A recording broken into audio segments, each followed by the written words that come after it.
انسان کی زندگی دن اور رات کے گزرنے کے ساتھ اپنے انجام کی طرف جا رہی ہے، اور ہم میں سے ہر ایک اپنی موت سے قریب تر ہو رہا ہے، مگر اہل دانش اور اہل عقل ہی اس بات کو سمجھتے ہیں کہ ہم موت سے قریب ہو رہے ہیں، اور جو ہماری طرح نادان اور ناسمجھ ہیں وہ یہ سمجھ رہے ہیں کہ زندگی گزر رہی ہے، زندگی گزار رہے ہیں، اپنے کام کاج کر رہے ہیں، لہذا معمولات میں ایسے بندھے ہوئے ہیں، اپنے روزمرہ مشغولیات میں ایسے مصروف ہیں کہ وہ سمجھتے ہیں کہ دن گزرنے سے زندگی گزرتی ہے، لیکن کبھی یہ سوچ نہیں آئی کہ موت بھی قریب آ رہی ہے۔ اللہ تعالیٰ نے قرآن پاک میں بار بار بندوں کو یہی تلقین فرمائی ہے کہ اپنی موت کو قریب سمجھو، اپنی زندگی کو چند لمحوں پر اور چند ساعتوں پر مشتمل سمجھو اور آخرت کے لیے عمل کرتے رہو، اس لیے کہ آخرت کے لیے دنیا کھیتی ہے، جو جتنی بیج بوئی کرے گا، جتنا اچھا پھل لگائے گا تو اس کو قیامت کے دن اتنا ہی اجر ملے گا، اور جو غفلت اور سستی میں اپنی زندگی گزارے گا تو وہ یقیناً نامراد اور ناکام ہوگا۔ وقت بہت کم ہے، انسان کی زندگی بہت قلیل ہے، اور یہ مت سمجھا جائے کہ جیسے پچھلے دن گزرے ہیں اگلے دن بھی ایسے گزر جائیں گے، نہیں، ایسا نہیں ہے۔ حادثات اور فتنے منہ کھولے انسان کی زندگی میں ہر طرف کھڑے ہیں، کبھی بھی موت آ سکتی ہے۔ موت انسان کی بیماری کے ساتھ موقوف نہیں ہے کہ بیماری آئے گی تو موت ہوگی، یا انسان یہ مت سمجھے کہ کوئی موذی بیماری آئے گی، کوئی جان لیوا مرض لاحق ہوگا تب میں مروں گا، نہیں، ایسا نہیں ہے۔ موت تو کبھی بھی کسی بھی وقت کسی بھی بہانے سے آ سکتی ہے۔ بہت سے لوگ اپنے آپ کو محفوظ سمجھتے ہیں اور موت کا کوئی تصور نہیں ہوتا، حالانکہ اگلے ہی لمحے وہ حادثہ ہو جاتا ہے جو ان کے وہم و گمان میں بھی نہیں ہوتا۔ ایک شخص گھر سے اترا اور کسی کام کے لیے، سودا سلف لینے کے لیے، لیکن جیسے ہی اس نے پہلے زینے پر، پہلی سیڑھی پر قدم رکھا، اس کا پاؤں پھسلا اور زمین پر گرا اور اس کی موت واقع ہو گئی۔ تو موت کسی بھی بہانے سے آ سکتی ہے، ہم یہ مت سمجھے کہ کوئی بہانہ بنے گا، بوڑھے ہوں گے تو فوت ہوں گے، یا کوئی بیماری آئے گی تو فوت ہوں گے، یا خدا نخواستہ کوئی ایسا جاں کاہ اور ناگہانی آفت آئے گی تو پھر موت واقع ہوگی۔ ابھی تو ہم صحت مند اور توانا اور جوان ہیں۔ کیا ہم نے دیکھا نہیں ہے کہ بچوں کی ولادت ہوتی ہے اور ولادت ہوتے ہی چند سانس لیتے ہیں اور انتقال ہو جاتا ہے، ان کو تو کوئی بیماری نہیں آئی۔ اسی طرح بہت سے جوان جن پر کوئی بیماری نہیں تھی، اچانک کسی ٹریفک حادثے میں انتقال کر جاتے ہیں۔ یہ ابھی 5 دن قبل کی بات ہے، ایک بچی جس کی عمر 15 سال تھی، کوئی بیماری نہیں، کوئی تکلیف نہیں، کسی قسم کی کوئی جسمانی تکلیف نہ تھی، اچانک بخار ہوا اور 2 دن کے اندر اندر وہ وینٹیلیٹر پہ چلی گئی، اور وینٹیلیٹر پر 2 دن کے بعد انتقال ہو گیا۔ تو موت کو دور نہ سمجھا جائے، موت بہت قریب ہے، اور موت کے بعد جتنے لمحات ہیں ان سب میں کامیابی دنیا میں عمل کے مدار پر ہے۔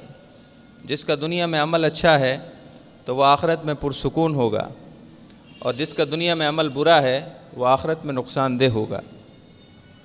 محترم سامعین اکرام، اللہ تعالی نے قرآن پاک میں بار بار اپنی نعمتیں گنوائی ہیں تاکہ بندہ اپنے رب کی طرف رجوع کرے۔ سورۃ النبا آخری سپارے کی پہلی سورت ہے، اس میں اللہ تعالی نے ارشاد فرمایا، الم نجعل الارض مہادا، کیا ہم نے تمہارے لیے زمین کو بچھونا نہیں بنایا؟ اگر زمین نہ ہوتی تو تم کہاں ٹھہرتے، اپنا گھر کہاں بناتے، اپنا کاروبار کہاں چلاتے، تمہاری زندگی کہاں بسر ہوتی، تم اپنے لیے اناج کہاں اگاتے اور اناج کھاتے کہاں؟ تمہارے لیے تو کوئی ٹھہرنے اور استقرار کی جگہ ہی نہ تھی۔ الم نجعل الارض مہادا، ہمارا یہ احسان یاد رکھو کہ جب چلتے ہو تو یاد رکھا کرو کہ یہ زمین تمہارے چلنے کے لیے ہم نے بنائی ہے۔ جب کچھ کھاتے اور پیتے ہو، پانی پیتے ہو یا کوئی غذا کھاتے ہو، تو اس وقت یہ ذہن میں تصور لائے کرو کہ یہ پانی زمین سے نکلتا ہے، اگر زمین نہ ہوتی تو پانی کہاں سے ملتا؟ تم اناج کھاتے ہو، کھانا تناول کرتے ہو، مرغن غذائیں کھاتے ہو، تو یہ سوچو کہ یہ غذائیں زمین ہی سے اگتی ہیں، اناج زمین سے اگتا ہے، زمین نہ ہوتی تو تمہیں یہ کھانے کو میسر نہ آتا۔ اگر تم گھر میں داخل ہو اور اپنے بیڈ پر لیٹنے جاؤ، آرام اور سکون کی نیند سونے لگو، تو اس وقت سوچ لیا کرو کہ اگر یہ زمین نہ ہوتی تو یہ گھر نہ ہوتا جس میں تم سکون کر رہے ہو۔ تمہارے چاروں طرف جتنی نعمتیں ہیں یہ سب زمین کے توسط سے ہیں، اور زمین ہم نے پیدا کی ہے، اس لیے ہماری یاد کی کرو۔ الم نجعل الارض مہادا، کیا ہم نے زمین کو تمہارے لیے بچھونا نہیں بنایا؟ اور قرآن پاک میں ایک اور مقام پر اللہ نے ارشاد فرمایا کہ ہم نے تمہارے لیے زمین میں راستے بنا دیے ہیں، یہ تمہاری سہولت اور آسانی کے لیے ہیں۔ اگر ساری زمین پر پہاڑ ہی پہاڑ ہوتے تم کہاں رہتے؟ زمین تو ہے لیکن ہر جگہ پہاڑ ہے، تمہارے گھر کہاں ہوتے؟ تمہارے راستے کہاں ہوتے؟ تمہاری کھیتی باڑیاں کہاں ہوتیں؟ تم تو زندگی گزار ہی نہ سکتے۔ ہم نے زمین کو بنایا بھی تو ایسا بنایا کہ تم اس سے بھرپور فائدہ حاصل کر سکو۔ زمین میں راستے بنا دیے تاکہ تم ایک جگہ سے دوسری جگہ آسانی سے پہنچ سکو۔ تمہارے لیے فضا میں راستے بنا دیے، تمہارے لیے سمندروں میں راستے بنا دیے۔ راستے اس خالق کائنات نے بنائے ہیں، جس نے راستے بنائے ہیں اس کا شکر کیا کرو۔ الم نجعل الارض مہادا، کیا ہم نے زمین کو تمہارے لیے بچھونا نہیں بنایا؟ والجبال اوتادا، اور اگر پہاڑ نہ ہوتے تو زمین تھر تھراتی، زمین کانپتی۔ ہم نے پہاڑ اس لیے بنائے تاکہ زمین پر کپکپاہٹ اور زلزلے طاری نہ ہوں۔ کیا ہم نے پہاڑوں کو میخیں نہیں بنا دیا؟ کیا ہم نے پہاڑوں کو کیل نہیں بنایا؟ کیل وہ شے ہوتی ہے جو کسی چیز کو مضبوط رکھتی ہے۔ اللہ تعالیٰ نے پہاڑوں کو زمین کے لیے مضبوط کرنے میں کیل بنائے ہیں اور میخیں بنائی ہیں۔ یہ سورہ نبأ کی آیت نمبر 7 ہے، والجبال اوتادا، کیا ہم نے پہاڑوں کو زمین کے لیے کیل نہیں بنا دیے؟ وخلقناکم ازواجا، اور کیا ہم نے تمہیں جوڑے جوڑے نہیں بنایا؟ اگر ہم تمہیں ایک جنس پیدا کرتے، تم صرف مرد ہوتے اور تمہاری جنس میں عورت پیدا نہ کرتے تو کبھی بھی تم سکون حاصل نہ کرتے۔ ہم نے تمہیں ذاتی، روحانی اور جسمانی سکون کے لیے تمہاری بیویاں عطا کی ہیں، یہ اللہ کی نعمت ہے۔ بیویوں کے لیے شوہر نعمت ہیں، شوہروں کے لیے بیویاں نعمت ہیں۔ سیدنا آدم علیہ السلام کی جب تخلیق ہوئی اور سیدہ حوا علی نبینا و علیہ السلام جب پیدا نہ ہوئی تھیں تو سیدنا آدم علیہ السلام بے چین رہتے تھے، آپ کو سکون نہ ملتا تھا۔ اللہ تعالیٰ نے آپ کی بائیں پسلی سے حضرت سیدہ حوا علی نبینا و علیہ السلام کو پیدا کیا تو سیدنا آدم علیہ السلام کی زندگی میں سکون آ گیا، اور اللہ تعالیٰ نے ارشاد فرمایا کہ ہم نے تمہارے لیے ازدواجی زندگی رکھی اس لیے ہے تاکہ تم سکون حاصل کرو۔ لیکن محترم سامعین اکرام، سکون اس وقت ملے گا جب کہ حقوق باہم ادا ہوں گے۔ شوہر بیوی کے حقوق ادا نہ کرے، بیوی شوہر کے حقوق ادا نہ کرے، سوال ہی پیدا نہیں ہوتا کہ سکون آ جائے۔ جو سکون پہلے تھا اس کا بھی جنازہ اٹھ جائے گا اور بے سکونی آ جائے گی۔ اس لیے ضروری ہے کہ ازدواجی زندگی میں شوہر بیوی کے اور بیوی شوہر کے حقوق ادا کرے تاکہ سکون حاصل ہو۔ وَخَلَقْنَاكُمْ أَزْوَاجًا، اے میرے بندو شکر کیا کرتے ہو، ہم نے تمہارے لیے جوڑے بنائے ہیں، تمہارے لیے تمہاری جنس سے بیویاں بنائی ہیں تاکہ تم سکون حاصل کرو۔ وَجَعَلْنَا نَوْمَكُمْ سُبَاتًا، اے انسان رات کو میٹھی نیند سونے والے، کبھی یہ بھی سوچا ہے کہ اگر نیند نہ ہوتی تو کیا کرتا؟ انسان مسلسل 12 گھنٹے کام کرے، ہارڈ ورکنگ کرے، مشکل کام کرے، اور اس کے بعد اس کو نیند نہ آئے تو اس کا دماغ مفلوج ہو جائے گا، اس کا جسم مفلوج ہو جائے گا، حتیٰ کہ وہ اپنے آپے سے باہر ہو جائے گا، دماغ کام نہیں کرے گا اس کا۔ اللہ تعالیٰ نے نیند اس لیے بنائی ہے تاکہ اعضاء کے اندر سکون آ جائے۔ وجعلنا نومکم سباتا وجعلنا اللیل لباسا، اور ہم نے تمہارے لیے نیند کو آرام کی جگہ بنایا ہے۔ اگر نیند نہ ہوتی تو تم آرام نہ کر سکتے۔ ان لوگوں سے جا کر پوچھیے جن کو نیند نہیں آتی کسی بھی وجہ سے، خواہ جسم میں تکلیف ہے یا کوئی اور معاشی پریشانی ہے، جن کو نیند نہیں آتی ان سے جا کر پوچھیے، ان کا دماغی توازن ٹھیک نہیں ہوتا، بات کرنے میں واضح ہو جاتا ہے، ان کی زبان میں لکنت آ جاتی ہے، جب وہ لفظ بولتے ہیں تو لفظ ہکلا کر بولتے ہیں، اس لیے کہ نیند پوری نہیں ہوئی۔ وہ کوئی کام سوچتے ہیں تو الٹا سوچتے ہیں، کوئی فیصلہ کرتے ہیں تو فیصلہ الٹا ہو جاتا ہے، اس لیے کہ نیند نہیں آتی۔ نیند اتنی اللہ کی بڑی نعمت ہے۔ اور یہ بھی سوچئے کہ جب انسان سوتا ہے تو انسان کی آنکھ بند ہو جاتی ہے، اگر یہ آنکھ بند ہونا چھوڑ دے تو پھر بھی نیند نہیں آتی۔ کتنی اللہ تعالیٰ کی نعمتیں شب و روز ہم پر برستی ہیں، ہم تو یوں ہی جا کر نماز پڑھے بغیر بستر پر جا کر سو جاتے ہیں، ہمیں تو کوئی خبر نہیں ہم نے دن بھر کیا کیا، کن لوگوں کی حق تلفیاں کیں، کن کے ساتھ خیانت کی، کن کو نقصان پہنچایا، کن کے ساتھ فریب کیا، ہمیں اس کی خبر اور پرواہ نہیں ہوتی، ہم بستر پر جا کر سوتے ہیں۔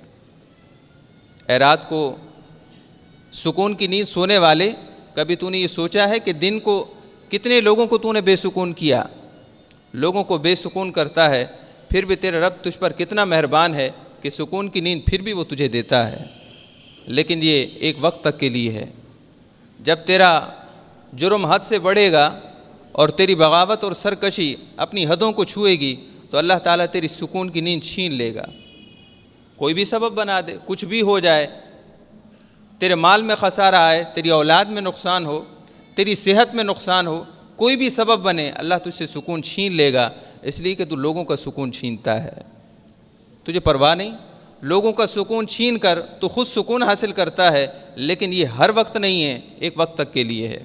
جب وہ وقت آئے گا تو اللہ تعالیٰ تیرے سکون اس طرح چھینے گا کہ سب کچھ ہوتے ہوئے تیرے پاس کچھ بھی نہیں رہے گا۔ وَجَعَلْنَا اللَّيْلَ لِبَاسًا، ہم نے تیرے لیے رات کو پردہ پوش بنا دیا ہے، رات کو تیرے لیے چھپانے والا بنا دیا ہے، رات تجھے چھپا دیتی ہے۔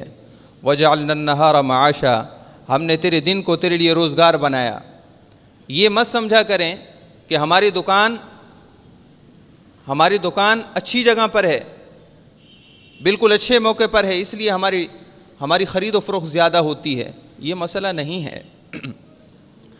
کسی کی دکان کا اچھی مارکیٹ میں ہونا اور آمد و رفت والی جگہ پر ہونا یا کاؤنٹر پر ہونا یہ کوئی کامیابی کی نشانی نہیں ہوتی، سبب اللہ بناتا ہے۔ ایسے بھی تو لوگ ہیں جن کی دکانیں بڑی اچھی سجی رہتی ہیں لیکن گاہک ایک نہیں آتا، اس لیے کہ جو مسبب الاسباب ہے اللہ تعالیٰ کی ذات، اس نے ان کے لیے سبب ہی نہیں بنایا۔ اور وہ جن کی کونے کھانچے میں دکان ہوتی ہے وہ اس طرح چلتی ہے جیسے کہ گاہکوں کی قطار لگی ہو۔ اللہ تعالیٰ نے ارشاد فرمایا کہ یہ سب کچھ ہم کرتے ہیں، تم تو یوں ہی سوچتے ہو کہ ہم نے کیا اور اس نے کیا اور فلاں واسطہ بنا اور ہمارے ریسورسز ہیں، کچھ بھی نہیں ہے۔ وَجَعَلْنَا النَّهَارَ مَعَاشًا، ہم نے دن کو روزگار کے لیے بنایا ہے اور ہم اسباب ہم مہیا کرتے ہیں۔ وَجَعَلْنَا سِرَاجًا وَهَّاجًا، اور اس نے چمکتا ہوا ایک سورج بنا دیا ہے۔ وہ سورج اتنا چمکدار اور روشن ہے کہ تم جتنی ایجادات کر لو لیکن سورج کی روشنی کی مثل کوئی روشنی نہیں بنا سکتے، سورج کی روشنی کی مثل کوئی روشنی نہیں بنا سکتے۔ تم روشنی اور انعکاس میں جتنی بھی ترقی کر لو، جدید سے جدید روشنی تیار کر لو، لیکن اللہ رب العزت کا جو چمکتا ہوا سراج ہے، چمکتا ہوا سورج ہے، اس کی روشنی میں اتنی منفعتیں ہیں، اتنے فائدے ہیں کہ صرف تم اس کی روشنی میں کام نہیں کر سکتے، اس کی روشنی تمہیں صحت بھی دیتی ہے۔ سورج کی روشنی سے تمہارا جسم توانا رہتا ہے۔ ذرا دیکھیے تو صحیح کہ وہ لوگ جو بند کمروں میں رہتے ہیں اور جن کا سورج کی روشنی کے سامنے آنا نہیں ہوتا، ان کی صحت دوسروں کے مقابلے میں بگڑتی ہے۔ اس کی وجہ یہ ہے کہ اللہ تعالیٰ نے سورج کی روشنی میں ہر قسم کی منفعت رکھی ہے۔ وَجَعَلْنَا اللَّيْلَ وَجَعَلْنَا النَّهَارَ مَعَاشًا وَجَعَلْنَا سِرَاجًا وَهَّاجًا، اور ہم نے ایک نہایت چمکتا ہوا چراغ اور سورج بنا دیا ہے۔ وَأَنزَلْنَا مِنَ الْمُعْصِرَاتِ مَاءً ثَجَّاجًا، اور پھر ہم آسمان سے بادل نمودار کرتے ہیں جو کہ تم پر زوردار پانی برساتے ہیں، بارش برساتے ہیں۔ لِنُخْرِجَ بِهِ حَبًّا وَنَبَاتًا، اگر بارش نہ ہوتی تو ایک دانہ بھی تمہارے منہ تک نہ پہنچتا۔ اناج اور سبزہ اگتا ہے تو اس بارش کے پانی کے صدقے اگتا ہے۔ وجنات الفافا، اور ہم نے تمہارے لیے گھنے باغ بنا دیے۔ لیکن یاد رکھو یہ سب کچھ فوائد اور منفعتیں ایک وقت تک کے لیے ہیں۔ جب تک تمہاری موت نہیں آتی خوب ان سے نفع اٹھا لو، لیکن جیسے ہی موت آئے گی تو پھر تمہارے لیے وقت مقرر آن پہنچے گا۔ ان یوم الفصل کان میقاتا، تمہارے لیے فیصلے کا دن مقرر ہو چکا ہے۔ مہینہ گزرنے پر جو حساب ہوتا ہے اس کی ہمیں بڑی فکر ہوتی ہے کہ مہینے بعد نہ جانے نتیجہ کیا نکلے۔ یہ سال کے بعد جب کلوزنگ ہوتی ہے تو لوگوں کو بڑی فکر ہوتی ہے، ان دنوں میں لوگ نماز پڑھنا بھی چھوڑ دیتے ہیں، اور جو نمازی ہوتے ہیں وہ جماعت کے بغیر نماز پڑھنا شروع کر دیتے ہیں۔ کیوں بھائی کیا ہوا؟ جی کلوزنگ چل رہی ہے۔ بہت سے لوگ اپنے دوستوں سے ملنا گھلنا چھوڑ دیتے ہیں، ان کی مصروفیات بڑھ جاتی ہیں، اس لیے کہ کلوزنگ ہے، حساب کا دن ہے، حساب کا مہینہ ہے، سال کا اینڈ چل رہا ہے۔ اتنی فکر ہے آپ کو کلوزنگ کی، لیکن آپ کے کندھوں پر جو فرشتے آپ کا اعمال نامہ لکھ رہے ہیں وہ تو کبھی بھی کلوزنگ ہو سکتی ہے، اس کا تو کبھی بھی اینڈ ہو سکتا ہے۔ ادھر موت آئی، ادھر کندھوں پر بیٹھے فرشتے وہ حساب کے رجسٹر بند کر کے اللہ کے حضور پہنچ جائیں گے۔ اے اللہ تیرے بندے نے اتنی زندگی پائی، اتنے دن پائے، اتنے گھنٹے پائے، اور اس نے یہ عمل کیا ہے۔ اگر انسان گناہ گار اور بدکار ہو تو پھر اس رجسٹر میں سب کچھ لکھا ہے کہ یا اللہ اذان تیری ہوئی، نماز کا وقت ہوا، اور یہ شخص اپنی دکان پر تھا، اس کو کاروبار سے بڑی محبت تھی۔ یا اللہ اذان ہوئی اور نماز کا وقت ہوا تو یہ دوستوں میں گپ شپ کر رہا تھا۔ فجر کی اذان کا وقت ہوا تو یہ بستر پر تھا، اس لیے کہ 4 بجے حضرت سوئے ہیں۔ کیوں سوئے ہیں 4 بجے؟ یہ اس لیے کہ ساری رات یہ دوستوں میں مصروف رہے۔ لوگ اتوار اور ہفتے کی درمیانی رات نہ جانے کہاں کہاں گزارتے ہیں۔ اچھے خاصے نمازی لوگ فجر کی نماز ہفتے اور اتوار کی درمیانی رات کو صبح اتوار کی نماز نہیں پڑھتے، اس لیے کہ ساری رات ادھر ادھر گھومتے رہے، فجر کی نماز پڑھی نہیں، یا پھر گھر میں پڑھ لیتے ہیں۔ ہمیں سوچنا ہوگا کیا ہم اس لیے پیدا کیے گئے ہیں؟ اللہ رب العزت نے چاروں طرف نعمتیں برسائی ہیں، زمین کو بچھونا بنایا ہے، آسمان کو چھت بنایا ہے، کھانے کو اچھا رزق عطا کیا ہے، محبت کرنے والے ماں باپ رشتہ دار عطا کیے ہیں، ہمیں سہولت آمیز اور عیش و عشرت والے گھر عطا کیے ہیں، ہر سہولت مہیا ہے۔ اس کے باوجود ہمارے پاس نماز کا وقت نہیں ہے، اس کے باوجود ہمارے پاس حلال اور حرام کا امتیاز نہیں ہے، اس کے باوجود ہمیں حقوق کا کوئی خیال نہیں ہے۔ قبرستانوں سے یوں تو بہت دفعہ گزر جاتے ہیں، رسمی طور پر رشتہ داروں کی تدفین کے لیے بھی حاضر ہو جاتے ہیں، لیکن کبھی سوچا ہے ہم نے کہ جس قبرستان ہم تدفین کے لیے گئے ہیں کبھی اسی قبر میں ہم بھی ہوں گے؟ کبھی قبر کا سائز دیکھا ہے ہم نے؟ کتنا مختصر سا سائز ہے۔ یوں تو گھر بڑے بڑے بنانے کی کوشش کرتے ہیں، لیکن کبھی قبر کو وسیع کرنے کی کوشش کی ہے؟ قبر زمینوں سے اور جائیدادوں سے وسیع نہیں ہوتی، اس کے لیے عمل کرنا ہوگا۔ صبح کی نماز آپ بستر پر گزار دیتے ہیں، نماز کے لیے نہیں اٹھتے اور کہتے ہیں باقی 4 پڑھتا ہوں۔ باقی 4 آپ پڑھتے ہوں گے، یہ اللہ کا آپ پر فضل ہے، کوئی آپ کا کمال نہیں۔ فجر کی نماز کے لیے اٹھا کریں، ورنہ قبر اندھیری ہو جائے گی۔ پھر آپ یہ مت کہیے گا کہ ہمیں بتایا نہیں گیا تھا، یا ہمیں خبر نہیں تھی، یا ہم نے کبھی سوچا نہ تھا۔ بتانا ہمارا کام ہے اور سوچنا آپ کا کام ہے۔ اس لیے اپنی زندگی کو سنوارنے کی کوشش کیجئے، ایسا نہ ہو کہ مرنے کے بعد پھر آپ کو پچھتاوا چاروں طرف سے گھیر لے۔ جو شخص سچی توبہ کرتا ہے اللہ رب العزت کی مہربانی اس پر چاروں طرف سے نمودار ہوتی ہے، خواہ وہ 40 برس گناہ ہی کیوں نہ کر چکا ہو۔ 40 برس کے بعد بھی اگر بندہ اپنے رب کے حضور سچی نیت سے آتا ہے تو اللہ تعالیٰ اس پر بھی اپنا رحمت کا بادل برساتا ہے۔ سیدنا امام یافی رحمۃ اللہ علیہ فرماتے ہیں، سیدنا موسیٰ علیہ السلام کے زمانہ اقدس میں بنی اسرائیل میں قحط ہو گیا، یعنی بارش نہ ہوئی، اناج نہیں اگتا تھا، کھانے پینے کو کچھ نہ تھا۔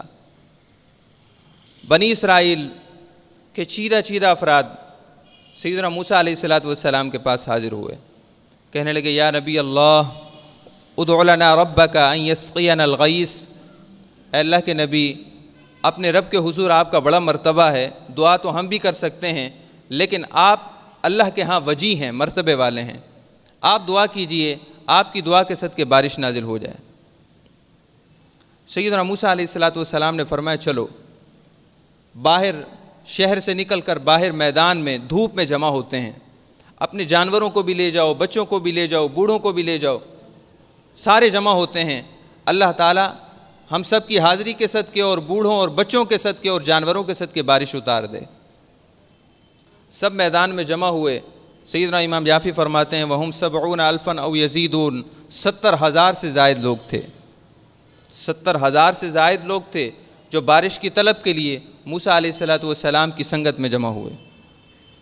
موسیٰ علیہ السلام نے اپنے دست رحمت دعا کے لیے اٹھا دیے، عرض کرنے لگے الہی اسقنا غیثک وانشر علینا رحمتک وارحمنا بالاطفال الرضع والبہام الرطع. اے اللہ ہم پر اپنی رحمت کی بارش اتار دے، ہم پر اپنی رحمت بکھیر دے. اے اللہ ان دودھ پیتے بچوں کا صدقہ، ان بے زبان جانوروں کا صدقہ. حدیث پاک میں ہے کہ یہ جو رشوت ہے اور سود ہے اس کی وجہ سے بارش بند ہو جاتی ہے. اگر یہ جانور نہ ہوتے، پرندے نہ ہوتے تو بارش کا ایک قطرہ بھی نہ آتا. رشوت اور سود ایک ایسا عمل ہے کہ اللہ اپنی رحمت روک دیتا ہے، اور یہ تھوڑی بہت بارش ہو جاتی ہے یہ ان جانوروں کا صدقہ ہے اور پرندوں کا صدقہ ہے جن کی وجہ سے بارش آتی ہے.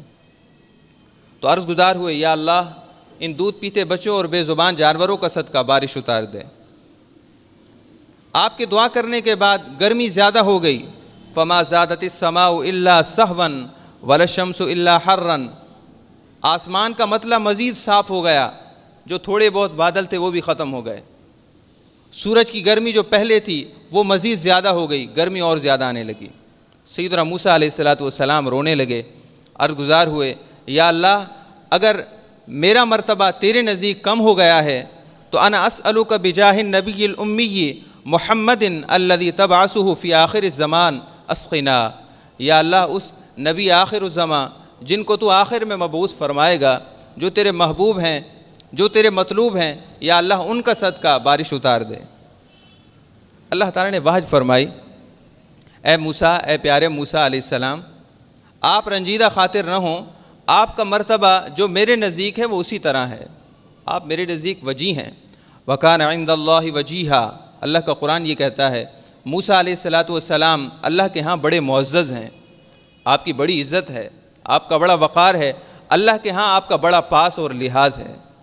اللہ نے ارشاد فرمایا موسیٰ علیہ السلام آپ کا مرتبہ کم نہیں ہوا، لیکن ان 70,000 میں میرا ایک بندہ ایسا ہے یبارزنی بالمعاصی منذ 40 سنہ، جو 40 سال سے گناہوں کے ساتھ میرے ساتھ جھگڑا کر رہا ہے. 40 سال سے گناہ کر کے میرے ساتھ جنگ کر رہا ہے، میرے ساتھ جھگڑا کرتا ہے. میں اس کو کہتا ہوں گناہ نہ کر، وہ گناہ کرتا ہے. لیکن میں نے نعمتیں نہیں روکی، میں نے نعمتیں اسی طرح دے رکھی ہیں، لیکن 40 سال سے وہ گناہوں پر جمع ہوا ہے. جب تک وہ یہاں سے نکل نہیں جاتا تب تک بارش نازل نہیں ہوگی. موسیٰ علیہ السلام نے عرض کیا اللہ اب کیا کیا جائے؟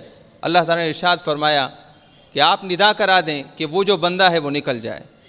سیدنا موسیٰ علیہ السلام نے آواز لگائی یا ایھا العبد العاصی الذی یبارز اللہ منذ 40 سنہ بالمعاصی اخرج من بین ازہرنا.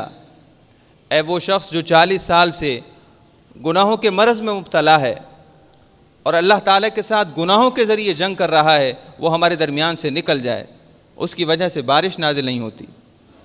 سیدنا امام یافی فرماتے ہیں، راوی کہتے ہیں کہ وہ شخص جس نے 40 سال سے مسلسل گناہ کر رہا تھا، اس نے سر اٹھایا اور ادھر ادھر دیکھا کہ شاید کوئی اور نکل جائے. دائیں دیکھا، بائیں دیکھا، شاید کہ 40,000 میں سے کوئی اور ہو جس کے بارے میں یہ حکم ہو اور وہ نکل جائے. لیکن اس نے دیکھا فلم یارا احدن خرجا، کوئی بھی نہیں نکلا، سارے اپنی اپنی جگہ بیٹھے ہیں. فعلم انہ المطلوب، وہ جان گیا کہ مجھے حکم ہوا ہے، کیونکہ 40 سال سے گناہ تو میں کر رہا ہوں. درس سنے، بیانات سنے، سب کچھ سنا، لیکن ٹس سے مس نہیں ہوا.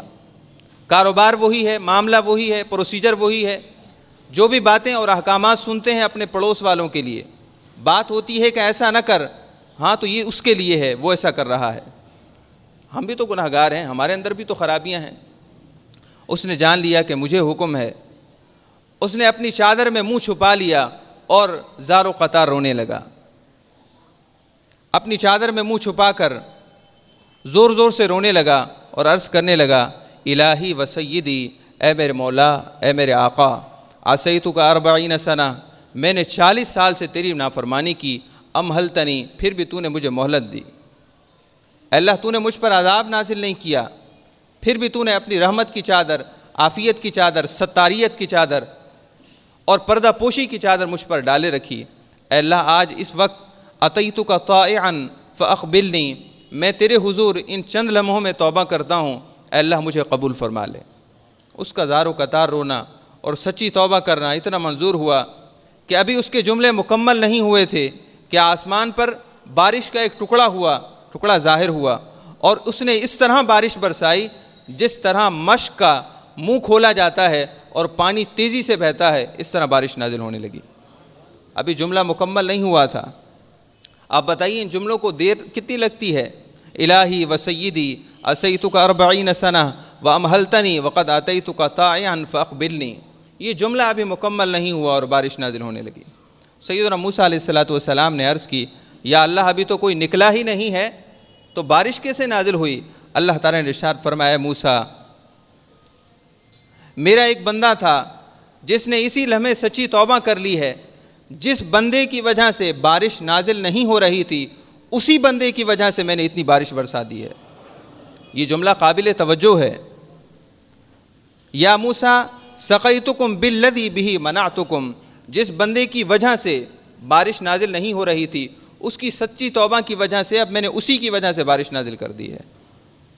آپ عرض کرنے لگے، یا اللہ وہ بندہ ہمیں بھی ملا تاکہ ہم اسے اپنے لیے دعا کرائیں۔ اللہ تعالیٰ نے ارشاد فرمایا، موسیٰ علیہ السلام وہ میرا بندہ پیارا ہو چکا ہے، لیکن میں چاہتا نہیں ہوں جس کو میں نے نافرمانی کی زندگی میں رسوا نہیں کیا، اب وہ فرما بردار بن چکا ہے، اب میں اس کو کیسے رسوا کر دوں۔ محترم سامعین اکرام، اللہ ہم پر مہربان ہے، ہم ہی دور بھاگتے ہیں، اللہ کی رحمت ہمارے قریب ہے۔ ہمیں چاہیے کہ آج ہی سے، ابھی سے سچی توبہ کریں اور جمعے کی نماز کے بعد ایک نئی زندگی کا آغاز کریں۔ اللہ تعالی ہم سب کو معاف فرمائے اور عمل صالح پر استقامت عطا فرمائے۔